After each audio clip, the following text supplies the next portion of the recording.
Okay. 148.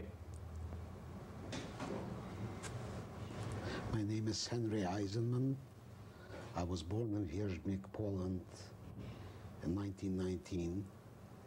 When I was 2 years old, my family moved to Lodz. My mother and father had 4 children, including me. I was the oldest. I had a sister and 2 brothers following that. From my very early childhood in Poland, in Lodz, my father was a musician, and he played with the Lodz Symphony Orchestra. My mother was a very active woman in social life. We had my grandmother living next door to us, which was kind of a comfort to the grandchildren, including me. We were quite happy in spite of the anti-Semitism that I have encountered at a very early age by Poles who actually did quite a bit of damage to my early childhood by pointing out to me that I'm a Jew much too often, and all my guilt trips that were laid on me because of that. We were middle-income people, not very rich, not too poor. We had quite a happy childhood in spite of all that. I was going to school at an early age. I was enrolled at Shalom Aleichem public junior school, and then at Yabne. My language used to be Hebrew. When I got older, I was at Katzenelsons Gymnasium. In the 30s, in the early 30s, I had to be pulled out of school, and I was enrolled in a public school because of finances. You know, the depression was on, and my father could hardly make ends meet at the time. He was a pit musician in a very famous movie theater. He also lost that position due to talkies. My mother was still very active in social life in spite of the tremendous difficulties.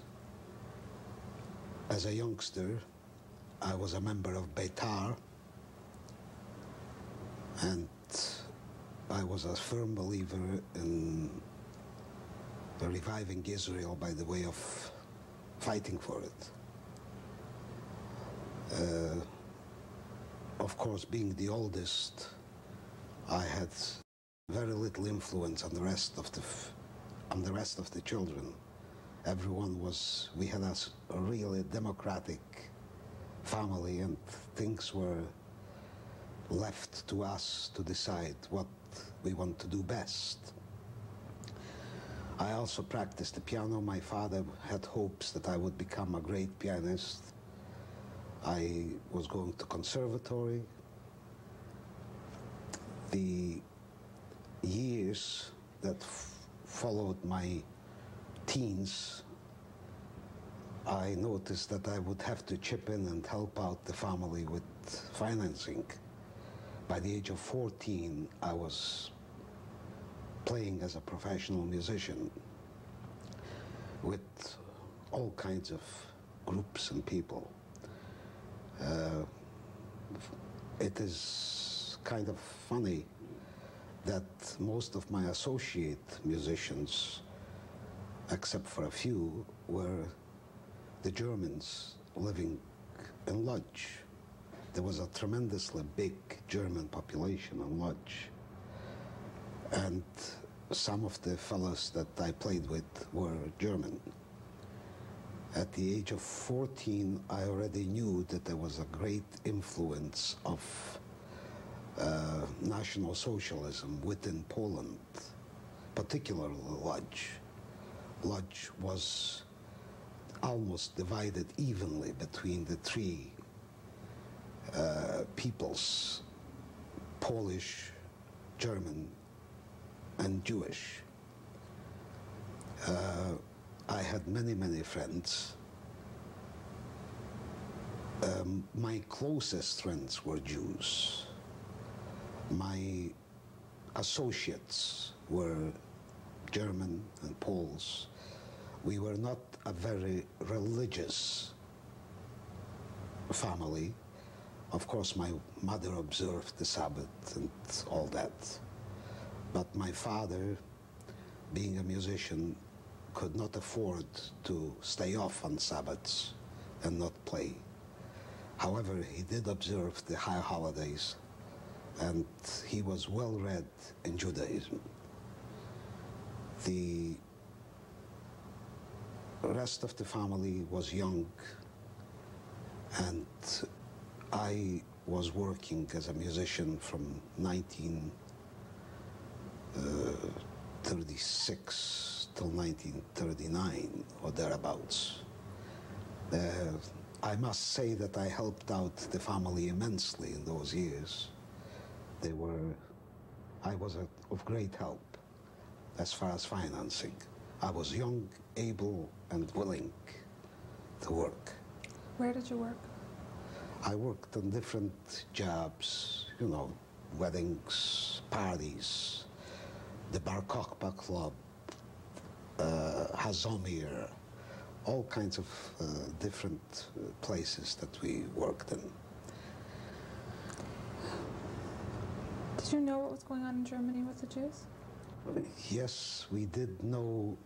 Of course, we did know from 1933 when Hitler took over, but it came to light in 1938 when we met some Jews who came from Germany with beaten up buttocks, and that was probably right after Crystal Night.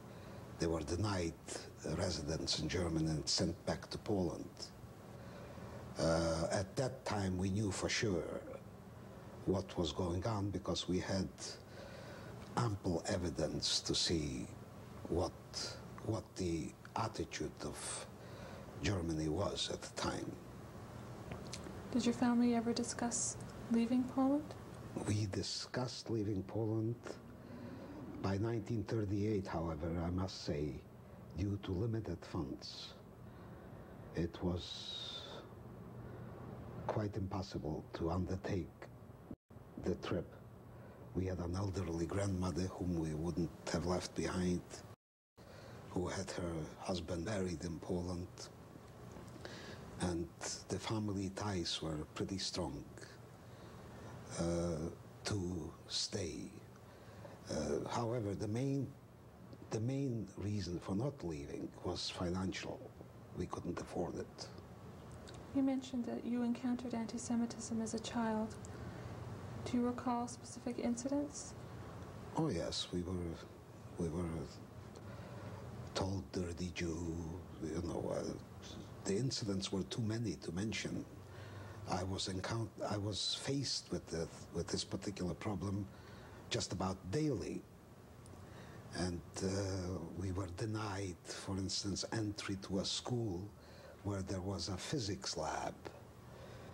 Our school did not have a physics lab, and the Gentile school had one.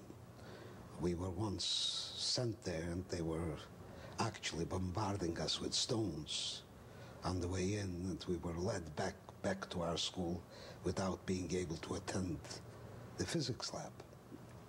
Incidents of this kind would be just an example of what was happening, besides having personal encounters like beaten up in the street for being Jewish or things of that nature.